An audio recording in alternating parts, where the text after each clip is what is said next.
All right, Shalom. First and foremost, giving all praise to Yahweh Bashem, Yahweh Shai, Hashem, Rachakwatash, double honors to the elders and apostles of Great Millstone who rule well, peace and blessings to the hopeful elect.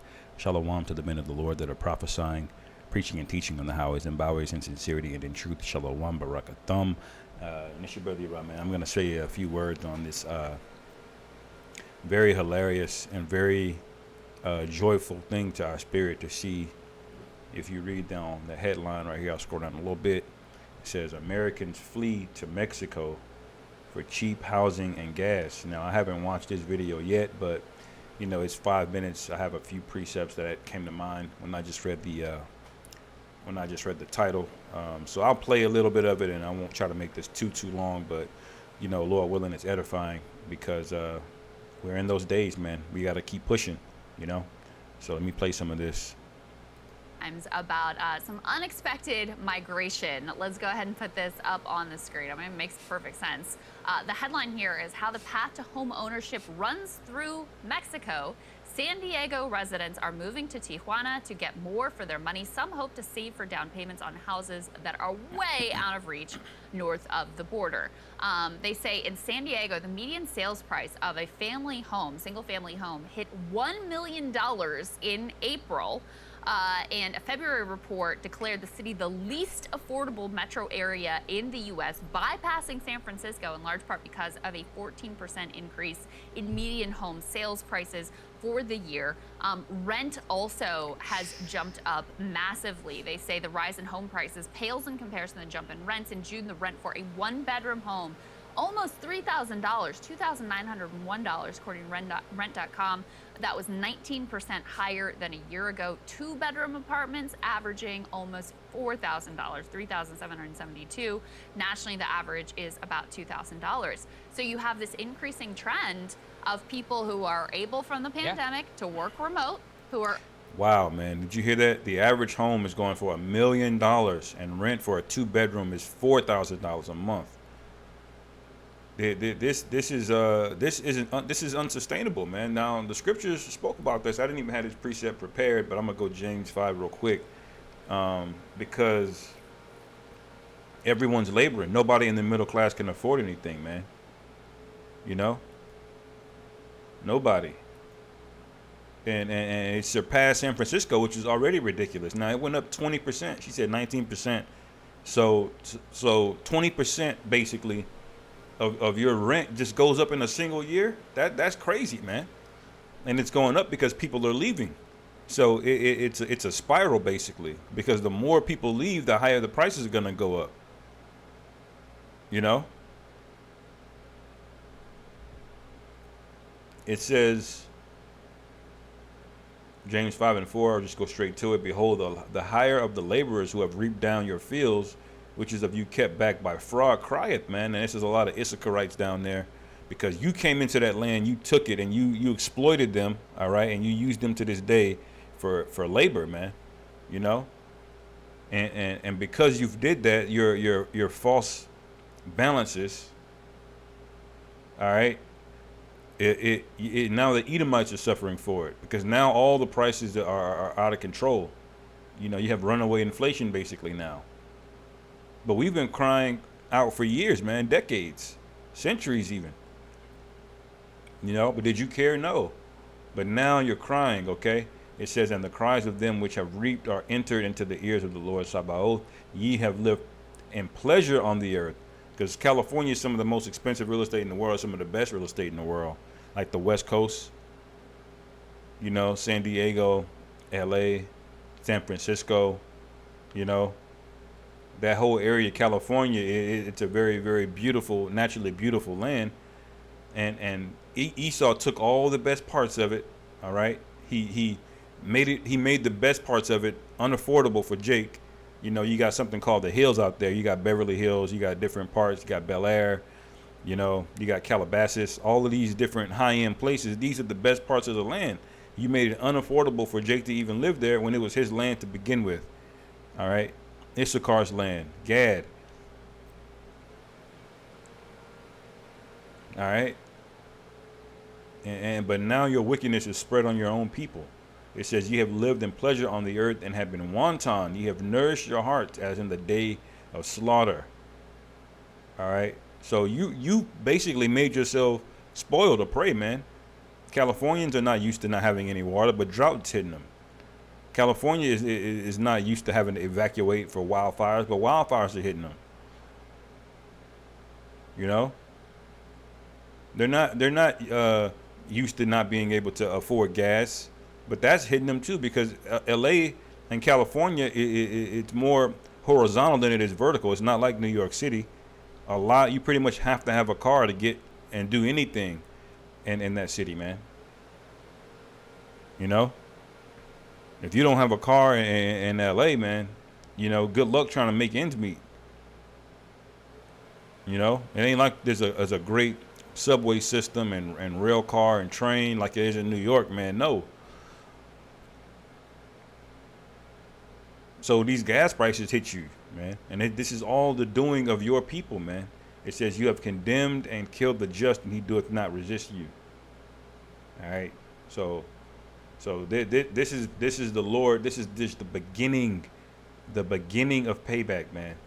You're about to feel what's getting ready to happen to these so-called white people it's we can't even imagine it, man. And the reason why is because we haven't even seen all of the wickedness that you're doing. We know you're doing it, but there's a lot of wickedness that you people have done and are still doing that you've never paid for, that's gonna come out, man, that you're gonna have to get paid back for. Are able to earn their U.S. salaries moving across the border where rents and home prices are actually obtainable, so that they can, afford to live basically and potentially sock away a down payment for a house back on the other side of the border. And apparently the same thing's happening with gas. Ciudad Juarez, gas is $3.11. So apparently gas is that much cheaper in Mexico, where people are literally driving across the border, filling up their tanks, and coming back to the United States because the Mexican government is heavily focused on drilling and refining as much gas as possible, and they also have much more protectionist policies in place for their consumers than apparently the United States does as one of the largest energy consumers on Earth. So, I mean, I think this is just insanity, right? It's like when Bernie on the campaign trail would talk about all those people who go to Canada to go buy insulin, which is, what is this? Literally regulatory arbitrage in order to get cheaper gas or to be able to go afford to buy a home. This is probably not good for Mexicans either. I mean, they don't probably want all these Americans moving in. Gentrifying and pushing rents up. That's jacking up their rent and home prices, so I'm sure they're pissed off. Actually, I'd heard a story about Mexico City. It was like posting signs in their cafes being like, "Americans go home," because people were pissed that people were coming to Mexico City to live like this itinerant lifestyle while working remotely, and they're like, "You're taking up all the space." Yeah. And look, it causes, obviously, pitting people against each other, not necessarily a good thing. So I don't know. I mean, it just highlights how broken the system is. It does. The housing piece is really a massive problem. And, before we started talking about inflation, house prices have been skyrocketing out of reach for decades. Oh, yeah. But somehow that's not considered inflation, even though it's obviously like a core component of being able to live. Right, because houses it's the backbone of wealth, man. It's the backbone of the standard of living. All right, you need a house before you basically need anything else, man. If you don't have a place to stay, you're screwed. And how do you have a place to stay? It's through the real estate system and how they evaluate properties. And it's completely and utterly rigged, man. It's completely and utterly rigged, man. Let me see if I can find that.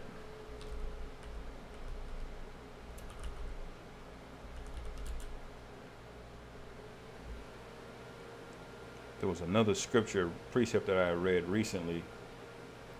Let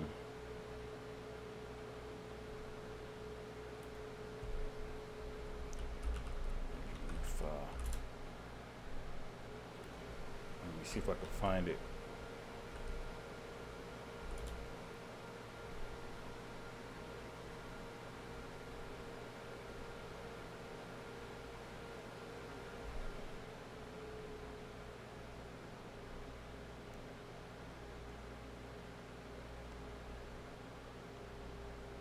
Bear with me.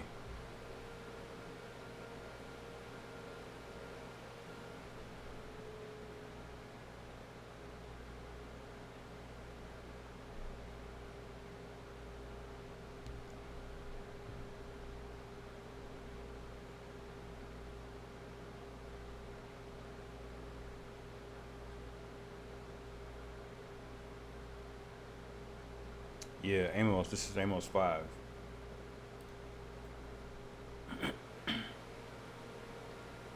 Yep, this is it. Um,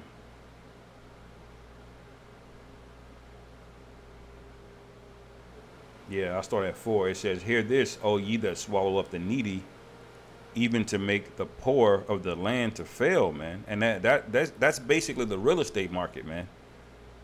Because you've made homes unaffordable. Then what the hell else are people supposed to do? You wonder why crime is up. You wonder why everything else is inflating. You know, people need places to stay, man, and you've utterly rigged it, man. You've caused the poor of the land to fail. There's no reason that there's so much open space in California, man. It's ridiculous. But you clutter everybody into these cities. All right. You refuse to build more homes. You have unjust zoning laws, so more apartments can't even be built. That's inflating the price. All right. You're making arbitrary different valuations of price based on where the land is, you know, and it's based on nothing else but what else is around it, man. It's not like it's next to a river or a natural resource or anything. Completely wicked, man. So this whole thing is unjust. It says, verse 5, saying, "When will the new moon be gone, that we may sell corn, and the Shabbat, that we may set forth wheat?" All right, making the ephah small and the shekel great. Basically, you're controlling the valuation of things, man. All right, you're making one thing less valuable while making something else valuable at the same, more valuable than what it is at the same time. It says that we may set forth wheat, making the ephah small and the shekel great, and falsifying the balances by deceit.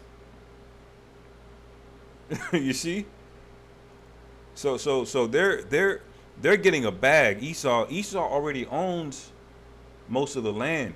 All right. So when these prices skyrocket in nominal dollars and nominal value, what happens? Esau gets richer, because if you somehow manage to afford that new higher price, he's making a bag off of you, man, because he's inflated the dollar. He's inflated the dollar. He's inflated the value of the asset of these houses. When he's already owned it for a while. He's already bought it at the cheap, basically. You know, you see how this devil gets down, man. It says that we may buy the poor for silver, and the needy for a pair of shoes. Yeah, and sell the refuse of the wheat. So this is the spirit that Esau is in, man. All right, because he's buying the poor. You can't own anything in this society. All Jay can afford is an apartment, something you'll never own, that he can arbitrarily raise the price of at any given moment. You saw they were just talking about it went up 19-20% in 1 year, okay? And if you don't pay it, what's going to happen? You're going to be out in the streets, and California has the highest homeless population in the United States by far, man. Education, housing, and healthcare prices have been going up and up and up and up, way beyond, way outside of what inflation has. And those are the bedrock pieces of a sort of stable middle class life. Mm-hmm. And that is just increasingly out of reach for Americans. So you see strategies like this. One of the women that they interviewed here, she actually teaches at San Diego City College. She is paying only $700 a month in rent for a 2-bedroom, 2-story house, as opposed to about $4,000 for, you know, the same would cost in San Diego. She does say that, you know, it's more stressful. The roads have more potholes in them. The air quality is less. She said she actually hasn't had much of a problem with crime, even though that's kind of the narrative about Tijuana. So she would rather be in San Diego. She can't afford it.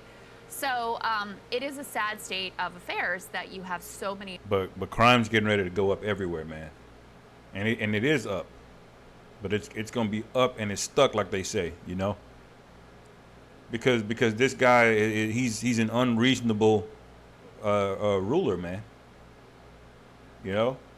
Americans who just can't afford the basics of living in the town where they work. You see this internal migration as well. You've seen some of these sort of boom towns around the country. We covered a story of, I think it was somewhere in Oregon, that the local people who had been born and raised there, they were being priced out of their own communities because... Yeah, but you're not the local people. You stole this land, and now she's got this sad, feel bad for me tone in her voice, like we're supposed to feel bad. No, you stole every part of this land. You people stole, man. That shit pissed me off, man. Now they're sad. They want sympathy now. But their own people are responsible for the policies of how they got in this spot to begin with.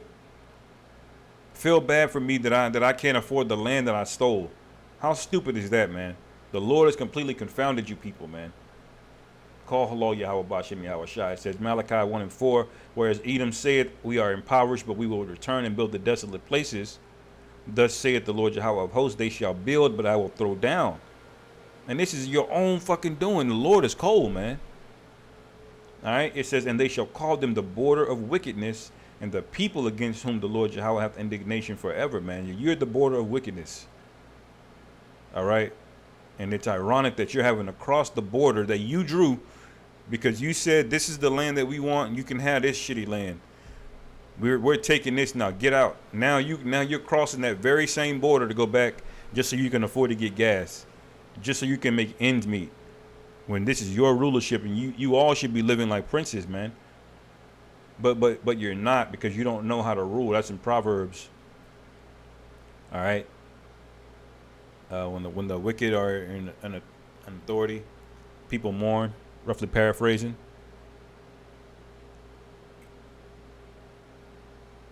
Because you're the border of wickedness, man. Ridiculous.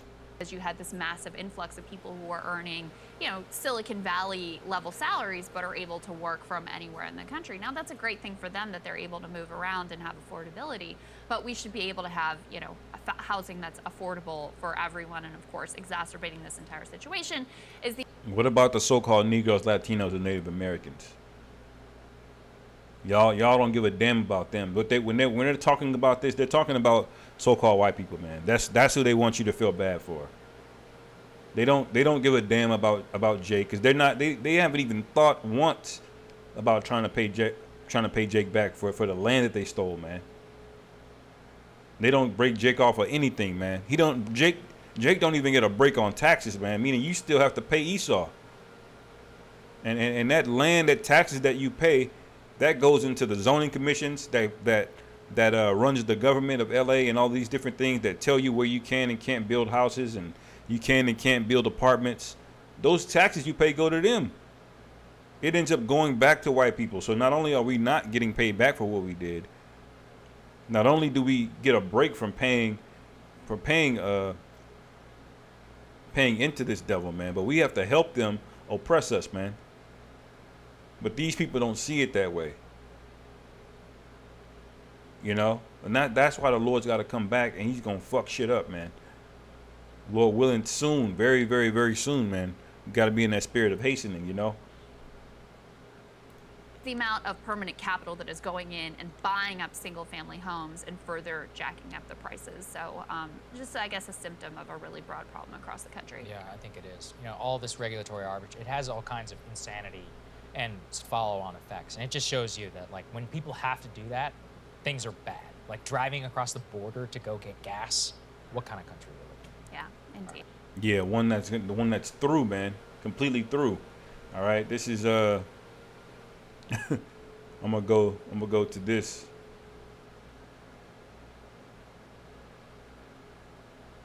Obadiah 1:10. It says, "For the violence against thy brother Jacob, shame shall cover thee, and thou shalt be cut off forever." All right. Now this is talking about the final destruction of the Edomites, but there's a buildup leading up to it, man.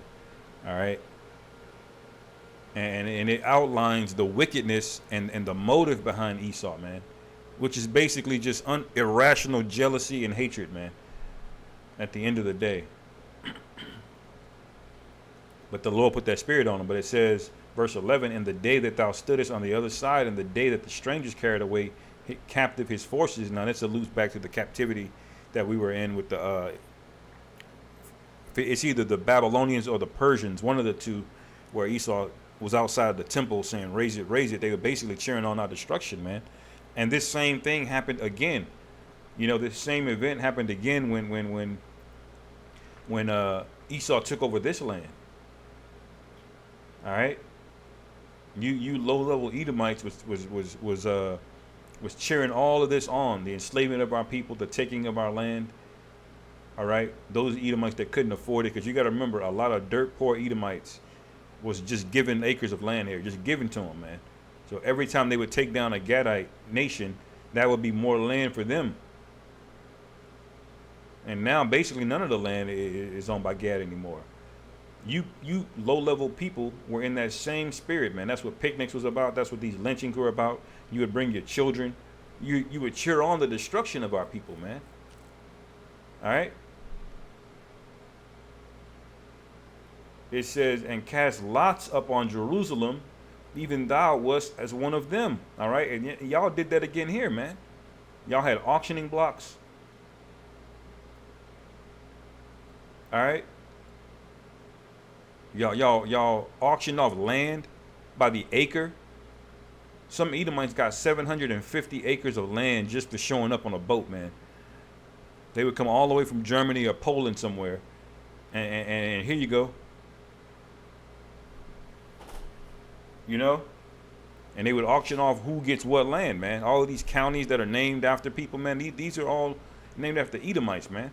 All right, it says, but thou shouldest not have looked on the day of thy brother in the day that he became a stranger, neither shouldest thou have rejoiced over the children of Judah in the day of their destruction, neither shouldest thou have spoken proudly in the day of distress. And you spoke very proudly, man. This is what happens, you know, when you don't believe in Jesus, nigger. That's how they looked at it. They said that they were better than us. All right. It says, thou shouldest not have entered into the gate of my people in the day of their calamity. Yeah, thou shouldest not have looked on their affliction in the day of their calamity, nor have laid hands on their substance in the day of their calamity, man. All right. I had this Cat Williams clip pulled up that made me think of it when I was going through this. It was pretty funny.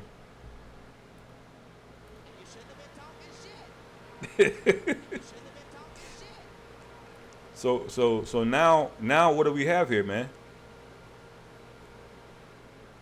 You know?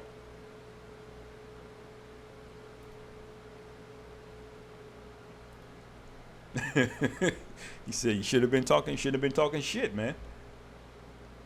The Lord's basically saying the same thing, but thou shouldest not have looked on the day of thy brother in the day that he became a stranger. All right? You laid hands on our substance. You was talking shit the whole time. You were rooting and cheering for us. It says, neither shouldest thou have stood in the crossway to cut off those of his that did escape. So the ones of us that escaped, you stood there and captured us, man. Did that not happen here again in America? Did Jake not flee from plantations in the south into the north? And then the people in the north basically sold us back when they found us? All right? So this happened again, man. All right? Not just in the time period of the Persian captivity or the Babylonian captivity. It says, neither shouldest thou have delivered up those of his that did remain in the day of distress. You know? So now you gotta keep that same energy, man. All right?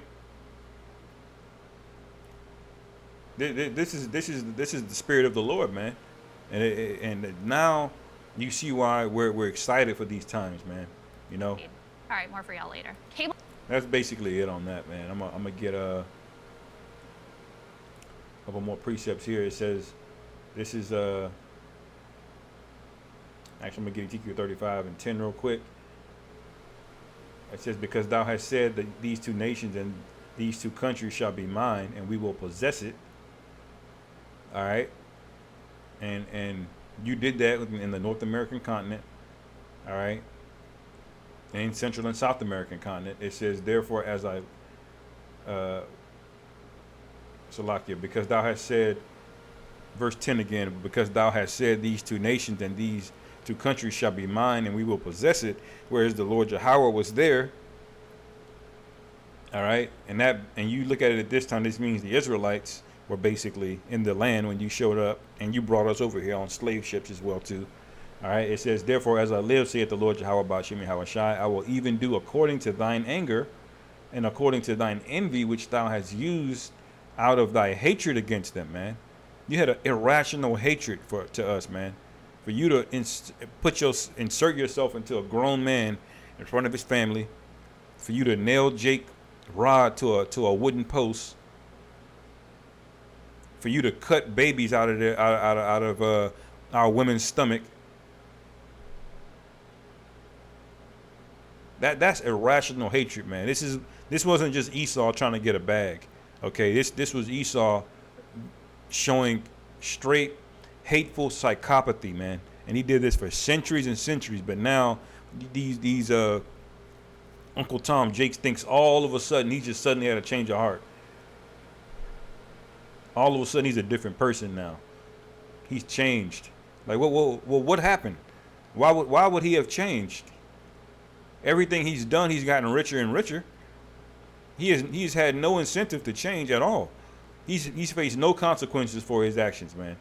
But now these curses are starting to flip on him, you know? It says, and I will make myself known among them when I have judged thee, and thou shalt know that I am the Lord Yahweh, and that I have heard all thy blasphemies which thou hast spoken against the mountains of Israel, saying they are laid desolate, they are given us to consume. So they made up all kind of laws about how the Native Americans were savages and how we have lower IQs and this is the reason that justifies them taking all of the land they took in America, man. Knowing who we were the entire time. You see? They made up all kind of rhetoric in their scientific community. You know, when you look this up, what's it called? The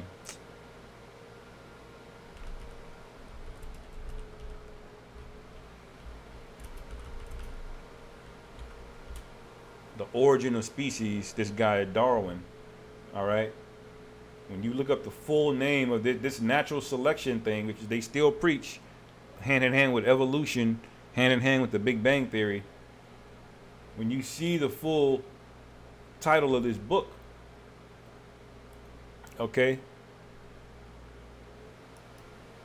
they shortened it. And I don't know if you brothers can see it, but I'm gonna go back and find an image of it. It says the origin of species by means of natural selection or the preservation of favored races in the struggle for life. All right. So this was basically Charles Darwin. This was indoctrination, man. This is part of those blasphemies that they spoke against the mountains of Israel, man. All right. They came up with a caste system, a hierarchy. That's what the whole white, yellow, red, black, and white is about. It's a pyramid where the white is on top and the black is at the bottom. They came up with all this. They ascribe these 5 colors to all nations, man. It says, thus with your mouth ye have boasted against me and have multiplied your words against me. I have heard them. All right. So the Lord said, I heard you talking shit, man. All right. And now the Lord, just like Jake does, he was talking shit on the internet. And now he's going to pull up. The Lord's getting ready to pull up, man. This is just the beginning of it. It says, thus saith the Lord Yahweh Ba'ashem Yahushai, when the whole earth rejoiceth, I will make thee desolate. All right. So when we win, all right, which we're about to, we flip the script, you're going to be in the worst position you've ever been in the history of the world, man. All right. And the Lord multiplied you for that reason, man. There's more Edomites alive today than ever before. It says, verse 15, as thou didst rejoice at the inheritance of the house of Israel, you rejoice taking all the land, getting trillions of dollars of free labor off Judah and Benjamin and Levi, all right? Because it was desolate, so will I do unto thee. Thou shalt be desolate, O Mount Seir, and all Idumea, even all of it. And they shall know that I am the Lord Yahweh. All right? so you people, man, are through. Utterly and completely through, man. Last precept, Zephaniah 1 and 15, because this day of the Lord is coming. These cries for help, these instances of inflation and famine and drought, all of this is a sign of the Lord coming, man. All right, it says Zephaniah 1 and 15. It says that day is a day of wrath, a day of trouble and distress, a day of wasteness and desolation, a day of darkness and gloominess, a day of clouds and thick darkness. All right. It says a day of the trumpet and alarm against the fenced cities and against the high towers. And that's basically represents America, man. You know? And all the Edomite nations. It says, and I will bring distress upon men that they shall walk like blind men. All right? This is coming, man. This distress is just beginning. Then they're frantically running across the border to Mexico. Man, that ain't shit, man. You know, the Lord about to turn the volume up all the way. He's about to turn the heat up all the way on you devils, man. It says, because they have sinned against the Lord Yahweh, and their blood shall be poured out as dust, and their flesh as dung. Neither their silver nor their gold shall be able to deliver them in the day of the Lord's wrath. So all the dollars that you've accumulated, it's not going to mean anything, man. Because when an average house is going for $1 million, what are you going to do then? When people are just fed up with you, with your false balances and all of the wickedness you've done, a stimulus is not going to be enough, man, to appease the anger of people, man. You're not going to be able to buy them off. When people are starving and don't know where their next meal is coming from, watch how this whole thing breaks down, man. All right? It says, but the whole land shall be devoured by the fire of his jealousy. All right, for he shall make even a speedy riddance of all them that dwell in the land, man. And that's you people. The elect are going to be saved, man. So I'll end it there, man. Hopefully this was edifying for you brothers. Call halal Yahweh, Bahashim Yahweh Shai, Bahashim Rachakwadash, Wa Abba Babal. Shalom.